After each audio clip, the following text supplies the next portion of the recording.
Hi, I'm Nancy O'Neill and welcome to Suncoast FYI. Today we learn about an interactive way to view work of art by local artists, and we check in with the latest at the Loveland Center, plus a leap into literacy with a unique pen pal program.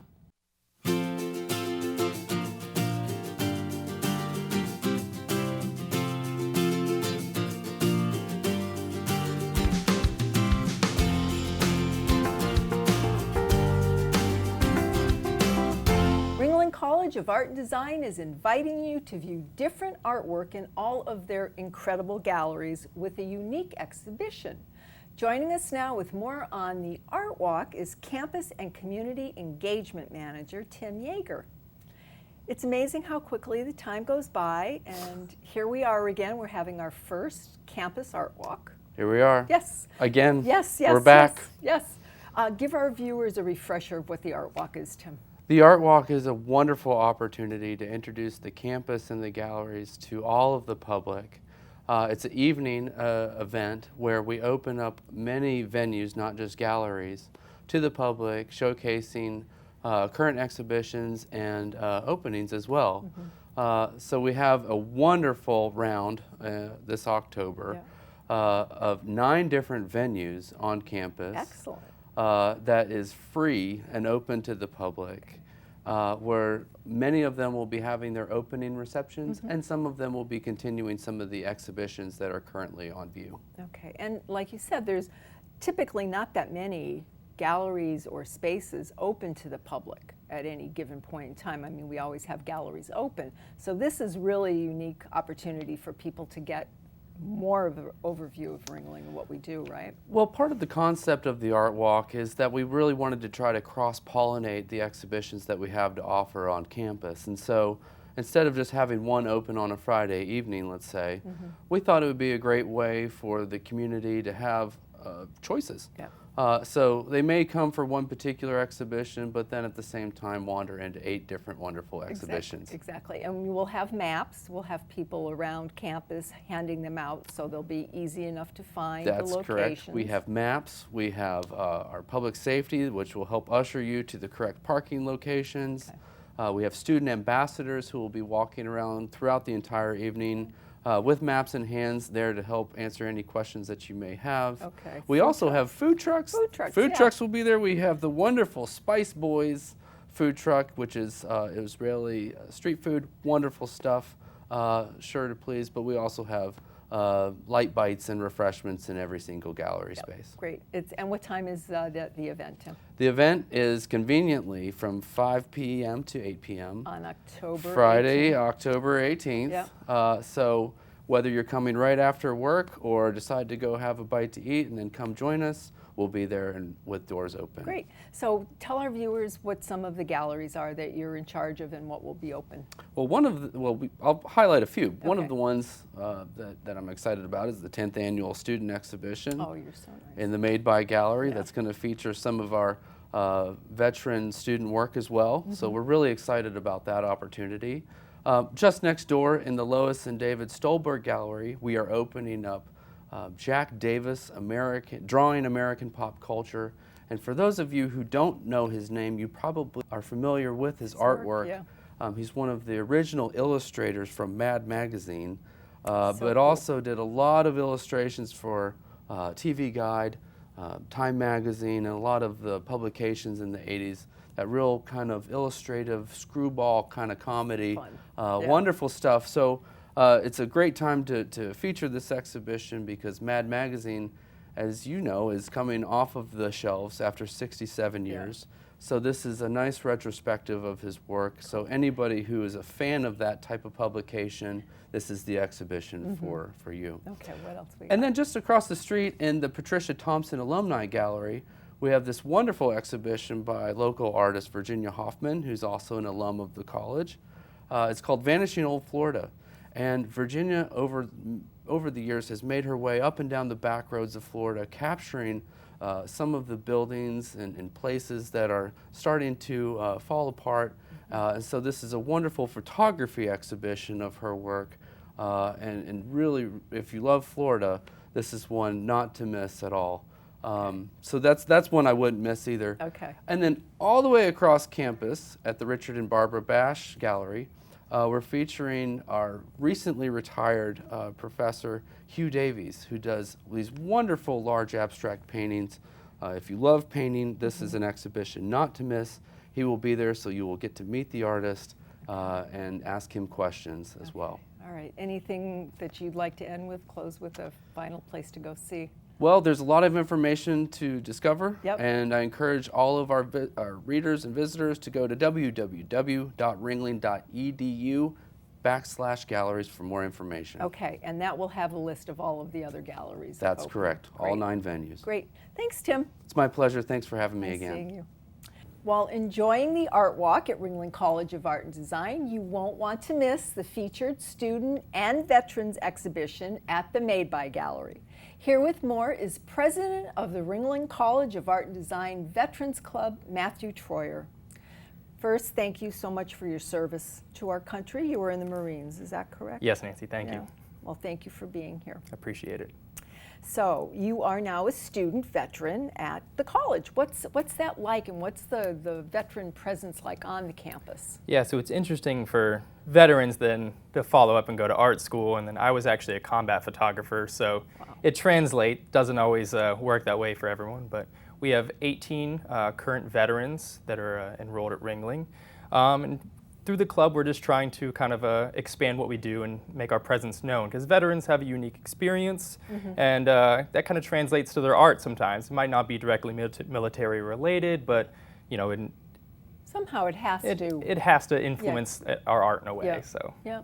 So what kind of activities are there available at the college for them, Matthew, and yourself? Well, currently through Ringling's Made By Gallery, we do have the student exhibition coming up, and there will be a veteran-specific portion of it where we will collectively show our art together in the gallery, and that'll be going October 11th through November 2nd, with the opening reception being on the 18th. And all the veterans who are showcasing the work, we will be there so that we can talk with people about our art, about our experiences, and how we're kind of using art now in this part of our lives. Right, to transition, and it's very cathartic, isn't it? Do you feel that way about art? Definitely. We experience some things that the average person or the average artist does not. So myself being deployed to a combat theater as a photographer, and then now how I'm transitioning using the skills that I learned in the Marines as a photographer to tell different stories. It's kind of interesting. And your work is awesome. Thank you very much. So our people that will come to the art walk will get a chance to see what amazing artwork you do, and the other veterans. Yeah, I'm excited for it. Yes. Yeah. And then we also have a portrait project that we have done in the past that we are currently working on, so that is something to look for in the future. We will bring in veterans from the local community into Ringling, who will then, we will have our artists that, do illustrations, graphic illustrations, photographs, doing portraits of them that will at some point be shown, and that's something on the horizon to look forward to. Well, we'll have you back then, and we'll let our viewers know when that show will be taking place, because that's going to just be amazing, I'm sure. I look forward to it. So we hope to see everybody on October 18th for the art walk, and come out and say hello to you. Absolutely. Okay, thank you, Matthew. Thank you. Just ahead on Suncoast FYI, we check in with what's happening at the Loveland Center.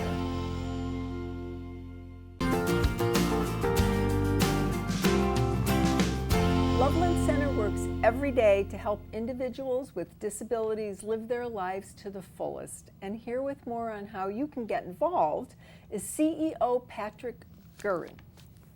Hi. Hi, Nancy. Thank you for having me back. You're welcome. Thank you for being here. Now, since we last saw you, Loveland's added a lot of new programs, right? You want to tell our viewers a little bit about, first of all, maybe what it is Loveland does, in case our viewers haven't seen you or aren't familiar with you first. Absolutely. Loveland Center is an organization, a nonprofit organization that works with individuals with intellectual and developmental disabilities. We really focus all of our services around life skills development. So we are helping people learn the skills necessary to live independently in their community or on their own. Okay. So what type of programs do you have? We would have our life skills development programs surround ADT programs, so adult day training programs, supportive employment programs, companion services, which are recreation services. We provide transportation to and from different activities, and we also provide in-home supports for people. Loveland also owns what is called the Nancy Dieter Residence. It's a low-income housing unit for individuals with developmental disabilities. Oh, lovely, Yes. lovely. So, in addition to that, now you have more programs, or is that, did you No. include those? No, we're very excited about our upcoming programs. Okay. Little backstory is when I first moved down to Florida, I met a guy in the Northport area, and he had told me about his young son who was 10 years old who had Down syndrome. And he was telling me that his son wasn't able to attend a school because of his needs, and he was homeschooled all day long, and he wishes that something like Loveland had a program for kids. So that kind of got my mind going.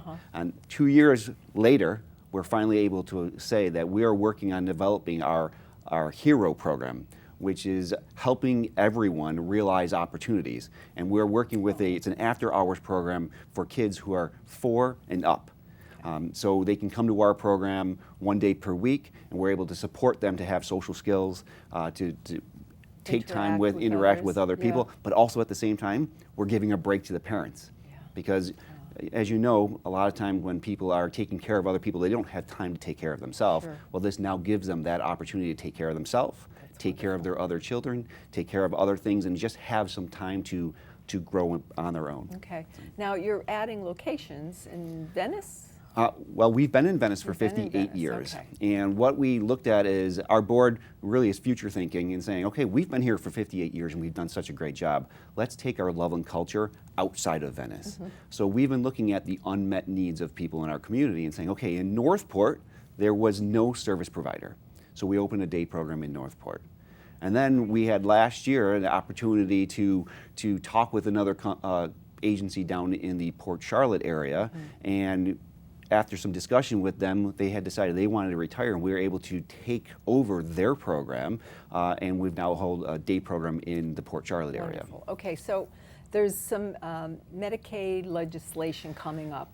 Will that help with funding so more people can be involved in your programs? Actually, no. It's kind of the other direction. Oh, dear. Right now, APD, which is the Agency for People with Disabilities, is our legislating body.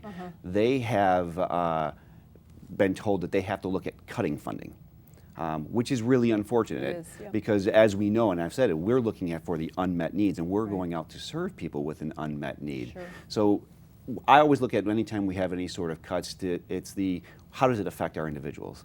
What they're really looking at doing is saying, we want to cut the type of services that you can have, the services that I'm providing, the life skills development, we're cutting that back.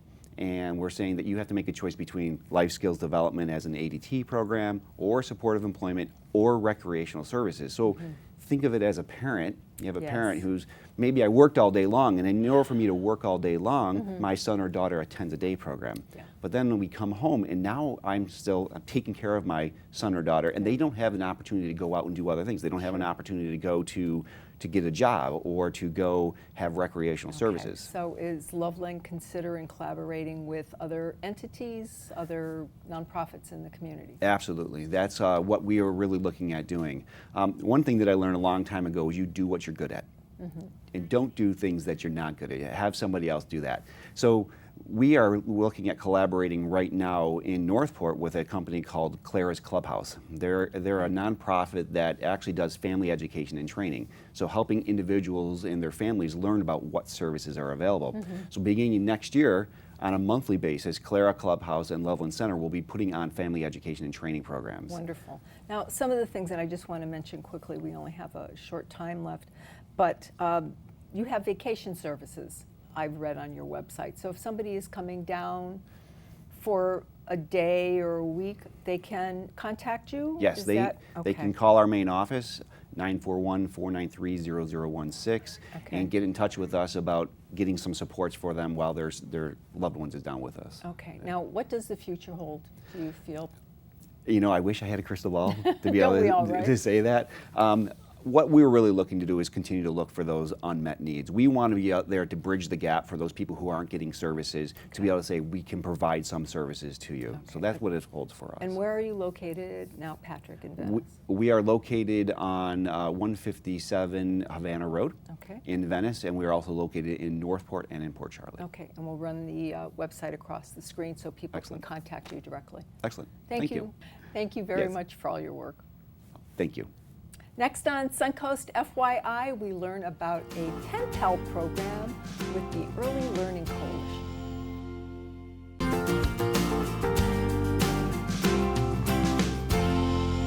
A local nonprofit preparing children for success, the Early Learning Coalition is leaping into literacy.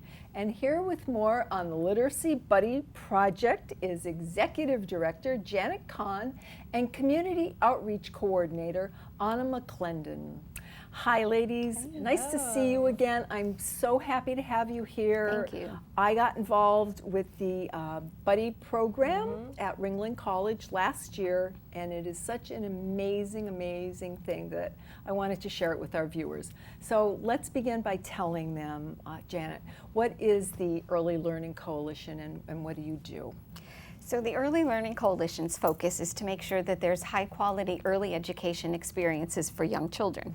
So we do that by offering financial scholarships for families so that they can access high quality programs. We also administer the voluntary pre-kindergarten program, which is for all 4-year-olds in the state of Florida. And then we have a number of other initiatives, one of which being the Literacy Buddy, and that is one of our most popular program and fun, exciting program for the community, and that helps prepare children for school as well. Okay.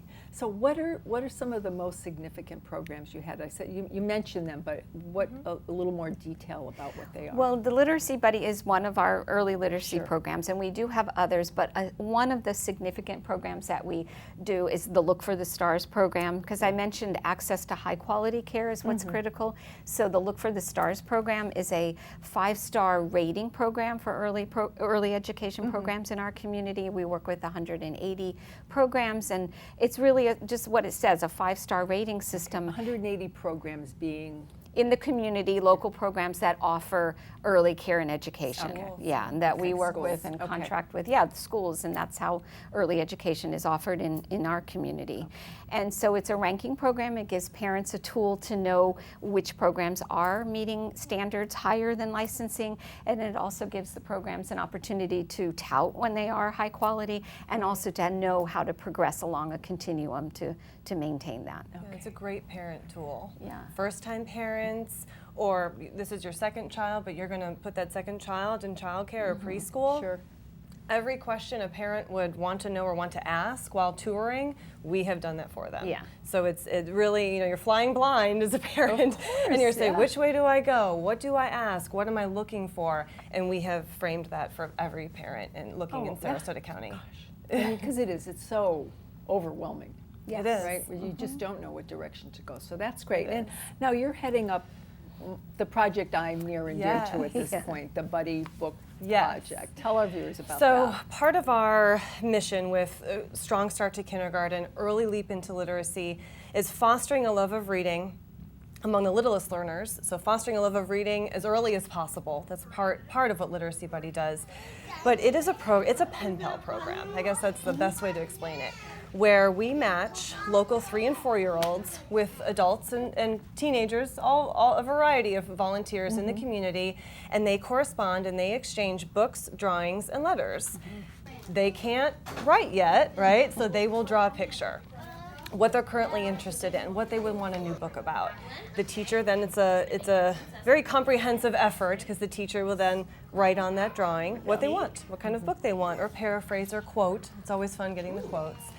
And then we collect those drawings from all the schools, all the participating schools, and we physically mail them out to volunteers who then buy a book that corresponds with that drawing, giving them something. Obviously it's a new book, but it's something that they're interested in and that they want to crack open and they want to read. Yeah. So we do that 3 times during the school year, the fall, the winter, and the spring. And then so we ask volunteers to commit to that. But ultimately it's this much bigger. It sounds simplified in what I explained, but between the volunteer commitment, the teacher commitment to it, and then all the children gosh, it's a involved. lot. It's really neat. Well, and that's it. Our volunteer coordinator, Susan Salinger, has taken this on, and so she's involved with the college. But Yes. any school could be involved, or course. any community organization Yes. could be We have involved. large groups. I mean, we and have, do whether this. it's a mom and 2 kids, a mom will do it with her 5 and 7-year-old. And so a 5-year-old thinks that a 3-year-old is this little baby. Sure. And they're corresponding. Yep. But large groups and, Yeah. and individuals. And the Offices kids, and the community kids businesses, have a yeah. mailbox, and they come and they get their books, and They it's do. just so exciting It's for, very for, exciting. for everybody. So I'm all about that. How can you get more volunteers, and who can sign up, and where? I How do you think become a what buddy? we have opened up the option to shop online, which has allowed our program to blossom. And so whether you are local and you want to shop local, you can drop off your books at our office at the Early Learning Coalition, or you can shop online or local and ship directly to the preschool. So you do not have to live here. There is a huge percentage of locals who participate in this. But we have a lot of But snowbirds we that do. go back We have and forth. snowbirds. Yep. We have folks from San Diego and New Hampshire and love it. Hillsborough County. That's why it's And they so range. easy, and you It's get easy. these lovely little drawings from these little I know. adorable And they'll say children. love, It's very love rewarding. Jonah Yep. or your friend, Yep. and the idea that someone who's never going to meet them and never probably will meet them cares enough and is compassionate enough to buy them something new. Yeah. They are drawn to that. And these Okay, children so take your to that. location again, and where people can find you online. Our Early Learning Coalition of Sarasota County, through our website, they can fill out an application and or just contact us by telephone, and Anna will We're follow easy. up. Email We're easy. phone. Email phone. Okay. There's a tab on our website Yeah. called Make a Difference. Yeah. It's Okay. pretty Yeah. easy to remember Okay. because everyone who volunteers with us does make a difference. Yes. Wonderful. And you can fill Yeah. out an application there. Great. We would love to have more people All involved. right. Well, I hope we do. I hope we Yes, got 'em great. for Thank you for featuring us Thank you today. for being here. Yeah. Thank you. After the break, we hear about some exciting Suncoast events happening this weekend. Coming up this weekend, it's the Sarasota County Master Gardeners Plant Sale. Purchase beautiful plants and get gardening tips from expert master gardeners. Admission is free from 8 a.m. to 1 p.m. on Saturday at Twin Lakes Park. Plus the 28th annual Hunsader Farms Pumpkin Festival. Enjoy crafts, live music, pumpkin games, pony rides, face painting, and more. Admission is $10 and free for kids 10 and under. The festival is happening on several weekends throughout the month. If you would like to promote your community event on Suncoast FYI, we would love to hear from you, and this is a complimentary service. Please call our producer, Andrea Chu, at 941-361-4651. To view previous episodes, go to snnTV.com. I'm Nancy O'Neill, and we'll see you next Friday on Suncoast FYI.